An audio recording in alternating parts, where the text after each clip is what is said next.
turn down my Instagram one. Okay, perfect. Oh my God. Okay, every time I start a live, I get a notification from my other account saying that I'm going live, and I think I'm on the wrong account, and then it's fine. Okay, so perfect. As long Okay. as the sound isn't weird for anyone. Yeah, can everyone hear everything all right? Good. Perfect. So Rue has a private account, so the full live is going to be put on my YouTube. So if people want to head over to YouTube, you can go there, or you can watch on Instagram, and it'll be recorded, and you can go check it out on my YouTube channel, which is linked down below. And well, not down below, I guess this isn't YouTube. It's linked on my profile, so you can find it there. Um, and yeah, okay. I'm gonna 1 second. Perfect. Ah, did I just Yeah, cancel it? you did. I think I just, Hold on. what happened? Okay, here we go. Like, Buffering. what is going on? Sorry, technical difficulties. For once, I have my shit together. I don't even know what I think I just accidentally clicked X off. So there. Okay. Okay. Hello, everybody. I'm gonna let you guys start with your intros and whatever you want to start with. And I'll just be like a backpack along for the ride. Great. You can go first, Drew. All right. Uvanga Kalak, Katia Camille Gurunga, Anginga Ruak Spokane me, Malgunik Iluku Kaktunga. So what I shared is that I am Kalak. I was born and raised in Spokane. I am from the people of Kayana, which is actually in the Arctic North. And I also shared that I'm a two-spirit person. And I've been horse and animal obsessed since the moment I could breathe. And really grateful to be here to join two amazing people that have expanded my horse knowledge, reminded me of when I was a little girl and how I wanted to be in relationship with my horses. And so these are two individuals that I have a lot of love and respect for. So I feel very grateful to be a part of this conversation. Thank you. Grateful to have you join, both of you guys. Yet I've been here for being here. I'm Alex Travis. And if you're on my live, you already know that. I am a least invasive, most effective positive reinforcement trainer, and I specialize in the training of horses without the implementation of restriction of movement or force in any way. So this is a principle that comes from my culture and as well as my just personal belief system. And it's one that was taught to me by my horses. So I, as a Native person, find it very, very important to have actual partnership with my horses. I think one thing that we hear tossed around a lot by a lot of these big box trainers is partnership. And what they're describing is obedience and force and not partnership. So it's something that has been integral to the success of my riding and training with my own horses. So I have been very fortunate to cross paths with some four-legged mentors that just absolutely wouldn't put up with my shit. Just we're not gonna tolerate it at all. And I needed that at the time. So for full transparency, if you followed me long enough, then you know, after I got my first Mustang, I was applying the method. And a lot of people, I didn't know that. Yeah, a lot of people, depends on when you started following me, right? So yeah, and I'm very transparent about it. That's why I'm so vocal. And I am like, I've been there and done that. I actually literally have the t-shirt somewhere still. I was applying the method and it fucking ruined my horse. It ruined my horse. It made him lame and it ruined my relationship with him. And I have to carry that with me now forever. Right. So, the damage, you know, and I'm making some assumptions. So I have every reason to believe that within the context of how Roni went lame, It was a product of pulling him out of a stall that he'd lived in for 6 years, 10 by 10. It maybe was a little bigger, like, but not by much, maybe 12 by 12 or 14 by 14. It was small, where he wasn't being turned out, and lunging him in circles constantly. And if you follow any kind of colonial horsemanship, modern horsemanship, this is like really commonplace, these little circles and a lot of lunging and a lot of round penning. And it is so fucking bad for them. If you look at horses in a natural environment, they're not doing a lot of circles, buddy. They're not running in a lot of circles. You know what they're doing a fucking lot of? Straight lines. Straight lines. Gentle curves.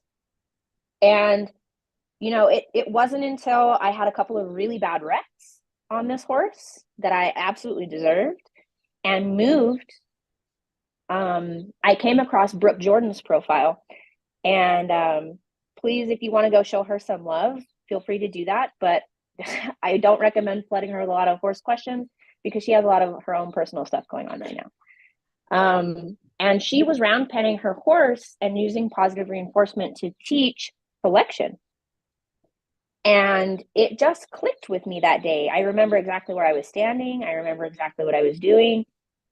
I was standing in the round pen with my horse, scrolling on TikTok because he was kicking up dust and not fucking listening to me because he had so much trauma associated with being in the round pen. And also was lame at that time. So we didn't know yet, but he had 2 severely torn stifles, and was still putting up with me.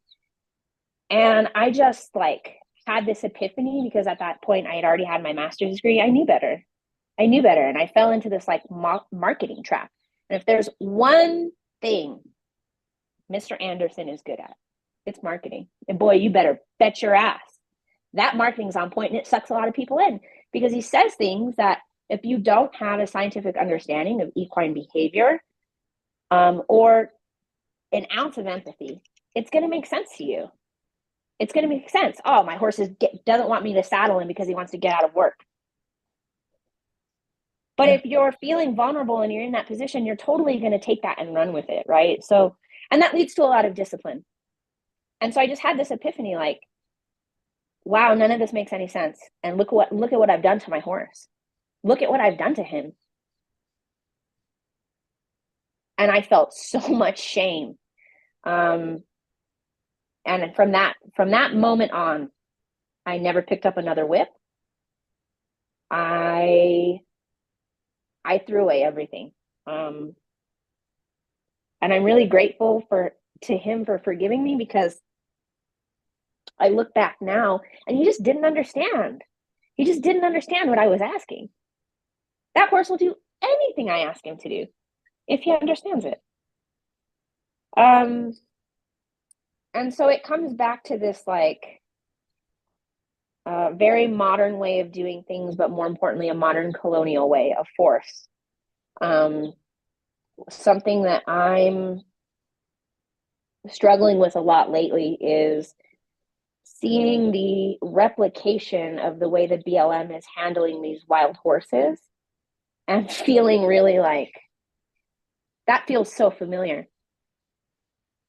That feels really familiar, because it is. So, you know, I speak out pretty adamantly against it. I have 2 horses that were gathered by helicopter, and they're really fucking traumatized by that gathering experience. Yeah. I can tell you that, to the point where they may never get better. They may never get better. Sully drinks twice a day, and when he drinks, he won't drink around anyone else. That's If so you sad. if you approach him at the trough, he will go away. And if there's any noise or anything, he startles while he's drinking. Does he freak out if planes or helicopters fly over? Yeah, he's not that actually happened to us. Which is a whole other conversation because it was super illegal, but we were in the round pen getting ready to go out on the state land and ride, and a helicopter was flying probably 40 feet above my house, which, by the way, if you're not familiar, the FAA legal limit is 500 feet. You shouldn't be more than 500 feet unless you're landing. There's like some search and rescue stipulations, that kind of thing. But this was a commercial 4-passenger helicopter that was damn near doing touch and goes on my property. And yeah, he totally went into a freeze response. And seeing how many fatalities there are during these gathers, and also totally shameless, right? Like they kill horses. There are more gathers where horses are killed than the opposite. It's like I don't understand either because I've had people be like, "Oh, comparatively to how many horses they round up, it's not that many deaths." But it's like, why How are there many any cows are killed deaths? during roundup? Yeah, like, How and many it's cows are like killed during bait roundup? trap them. I don't, and the helicopter thing, I also don't get because I feel like that would be really dangerous for the people in the helicopters too. It's not even just about the horses with how close they're driving them. And like, I think that like the way they round them up is bad, but then also it bothers me, like, it doubles down and bothering me with like the Mustang makeover and like all of these competitions where they're encouraging people to take a horse directly out of the wild after it's been freaking traumatized by the BLM rounding it up, thrown into a holding pen, and then they're expecting to have it tame and going to a competition within 90 days of all of that. And like even a 90-day competition, if that was like what the OTTB makeover was like, if that was like those horses have been handled since birth, but 90 days would still be too quick to get a horse off the track and haul it across the country to go to an event. Um, like the expectations that we have for horses are honestly insane. And the ones for the Mustangs especially bother me because it's like, how can they survive what's happened to them and not be traumatized? Like the ones that actually aren't traumatized are probably more unique and more unusual than the ones who have experienced trauma because like it's just their whole world is being uprooted and that for nothing, and it's all for like capitalistic gain because that's also what the Mustang makeover is as far as I'm concerned. It's basically like and again, this isn't to shame anyone who's done it because I know that it's encouraged in the industry, but it I'm is shaming them a kind of little like bit. a dick measuring contest for people. Like it's for the human ego to be like, look at what I can do. And while it is like good for you if you can get them prepared within 90 days, I guess, but like that shouldn't be the precedent that we're setting because like even if some horses could do that ethically, I don't think most can. And it's a really bad precedent to set that's about productivity and producing horses that can do shit for us over their well-being after we've already traumatized them. Well, I'll be I mean, honest. I want you to think about how you just described the trauma of removal with Yeah, horses, and then the yeah. expectation to continue and live in the new world that they live in without any expression of that trauma or of that fear or of that experience, both physically, emotionally, spiritually, in every way, socially. I mean, you're describing horses that cannot socialize properly, right? A horse should be I able should drink at the same time as yeah. other horses. And I want Mm-hmm. you to think about how colonialism has done that to indigenous people and to black people in real and like literally generationally and intergenerationally. It's impacting our DNA and how we are experiencing the colonial project today, right? Mm-hmm. Yeah, We are not free of that, and the yeah. Mustangs are not free of that. And when Alex said that and reminded me of that, and I've thought about that as well, but being reminded of that, it's like, wow, the expectation that we have on these horses that are coming out, and then thinking and having compassion reminds me to have and think about having compassion for indigenous people and for black people who have experienced the colonial project in very similar ways.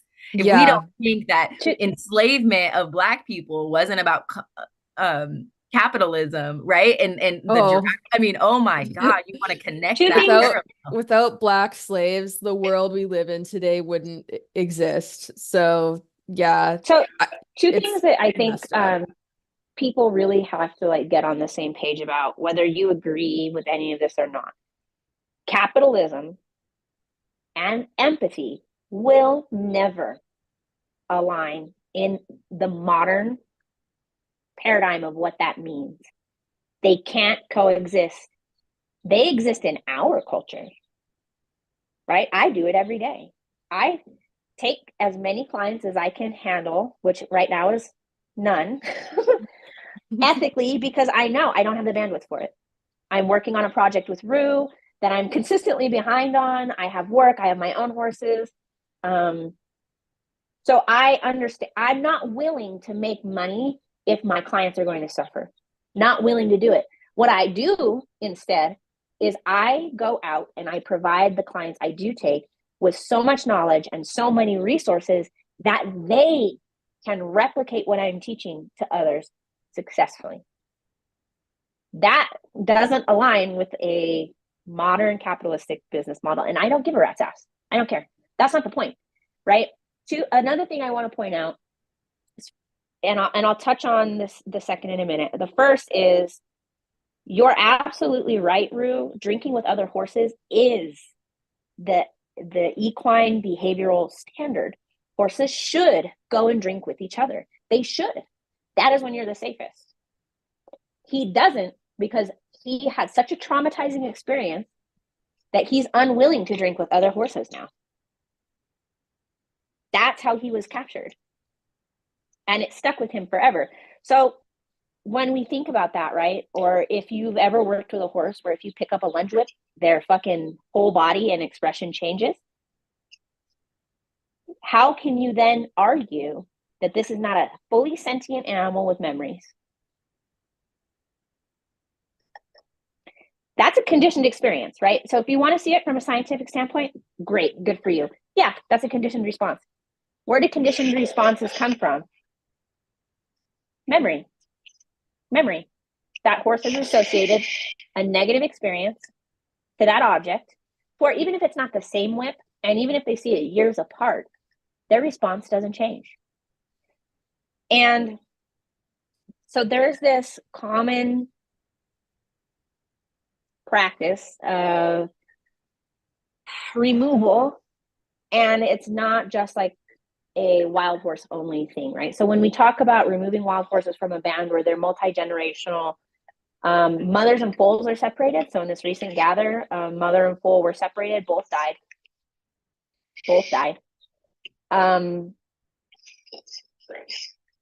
Horses can die from stress. That's not something that is up for debate. That's something that even your old school cowboys will tell you. If you run that horse too hard, it will die. We're running multiple headphones now. So recently I have been given the gift of a very unique experience. I saw a post on a New Mexico horse reselling page for a Devil's Garden gelding. And in the photos of this horse, there was like 2 or 3 photos. He had a striking resemblance to Sully. Like certain conformational features, they're identical. Even the way the color is dispersed on their body is very, very similar. And I had been looking for another Devil's Garden horse, and I'm not even going to get into the politics of the way horses are dispersed through the Litchfield corrals and the Forest Service, because I hate them just as much, for the record. So I reached out to this gentleman and started getting more information on this horse, and they came from the same gather, Sully and this horse. And I thought, he's a year older, and he's substantially smaller. So Sully's like between 15.3, 16 hands, and this guy is like 14 to 14.2 at the very most. So there's a considerable size difference, but aside from the star and snip that Sully has, if you were to Photoshop those onto this other horse, they look the same. So they could have the same sire, different dams, or maybe, same dam, different sire, something along those lines. It's more likely that it's the first one. At any rate, I show up to see this horse, and for the record, I just want to give a huge shout out to David if he ever sees this. This is the most honest person I've ever bought a horse from.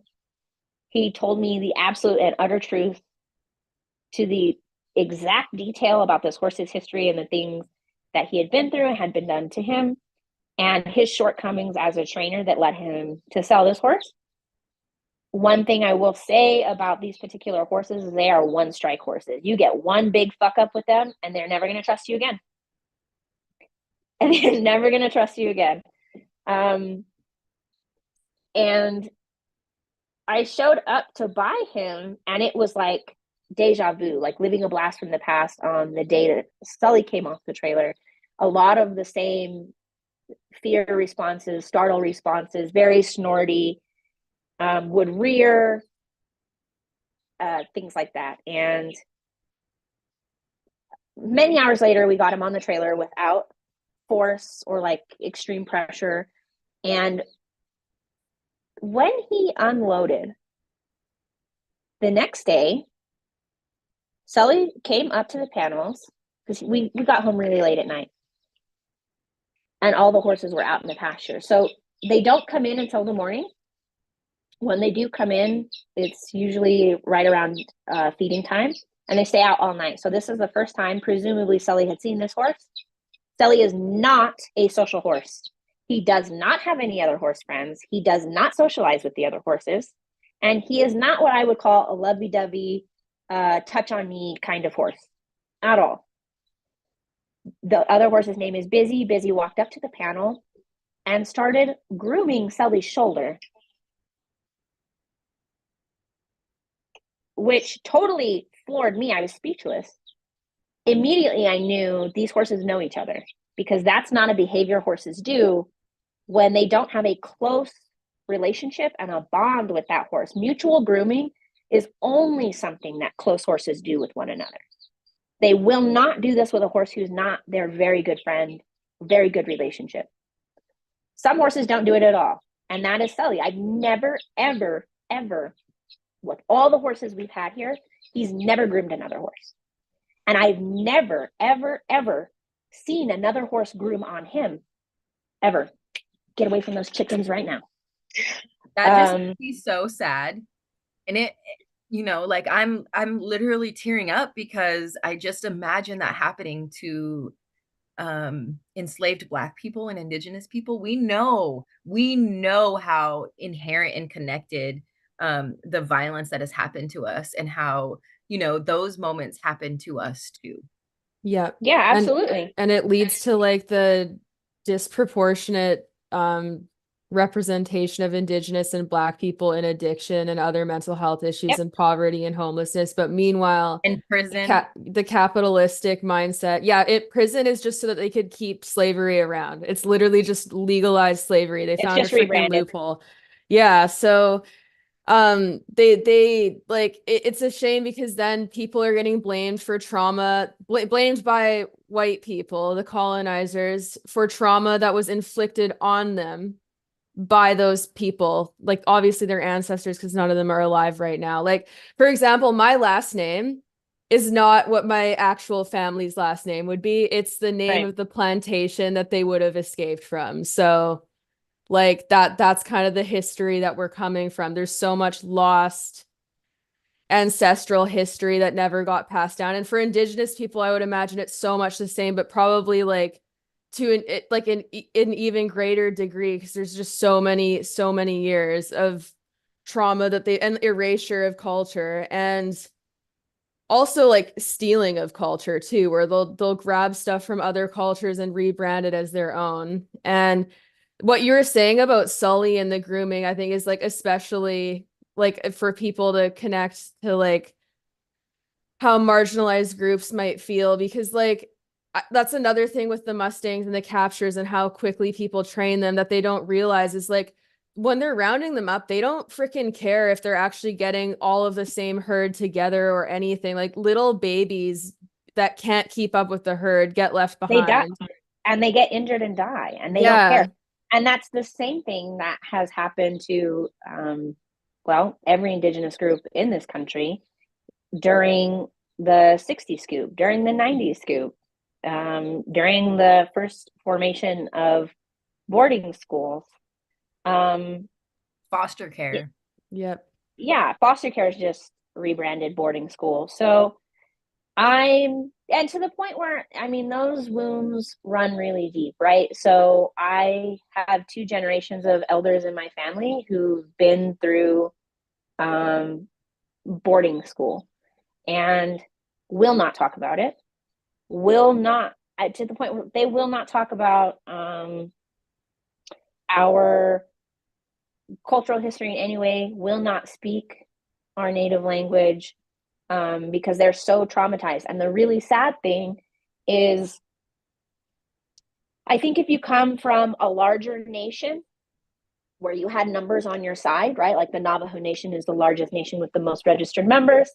Their language, their cultural practices are really well documented. So if your grandparents are so traumatized that they won't talk about being in boarding school, at least you have other avenues where you could go. That's not the case for me. If my grandparents don't fucking tell me, they will die and I will never know. I You will know, never know. my Um, mom, my mom regularly tells me that the reason why she is proud to be a Nubyak is because I am proud to be a Nubyak. She was not taught that. My grandmother, who was a boarding school victim, was not was it, you know, she had the typical experience and lost all of our traditional ways of raising children, lost all the traditional ways of and dealing there's a with lot of guilt conflict. and shame there too, right? Yeah. They lose those memories and they're not able, right, to pass that information on to the next generation, and they feel like they failed. And if they do pass it on, they anticipate that their children will not be as successful because they're not integrating into white society. That's the I other. wasn't I wasn't allowed to speak. So my grandmother speaks also fluent Spanish, and I wasn't even allowed to speak fluent Spanish in my home because she didn't want me to have an accent. And to show how deep this fear runs, how epigenetic and intergenerational this fear is, I refuse under any circumstances to provide my child CIB or any information regarding the tribe or clans that they belong to the school system, because that marks us as a target. I fully believe that. No one can ever convince me otherwise. And that is how they, in the 90s, were pulling kids out of homes and placing them into foster care based on that registry. And it's the same goes for the census. Fuck you, fuck off. In your wildest fucking dreams will I give you that information. As far as you're concerned, I'm white. You trust the government as far as you can fucking throw them. True. I Oh, would say with the Black government would people never. too, the whitewashing and erasure of history to assimilate into a culture and avoid being targeted is very much a thing, because my dad's family really didn't teach us anything about that because they got treated better in society the way, like, the more white they appeared. And like they also would have gotten treated better than other Black people because most of their kids became athletes. So they were tokenized by Yeah. society and were treated better as a result. But they were kind of like ashamed of that history and didn't want to share it because it was viewed as like a weakness that would, like, It's yeah, it's make them pretty a target. it's pretty deep, right? Like, so on the other side of my family, we are Mexica from Central America, from parts of Mexico, and parts of Mexico. And like, if you talk to my family on that side and ask, what is your heritage? They'll tell you I'm Mexican.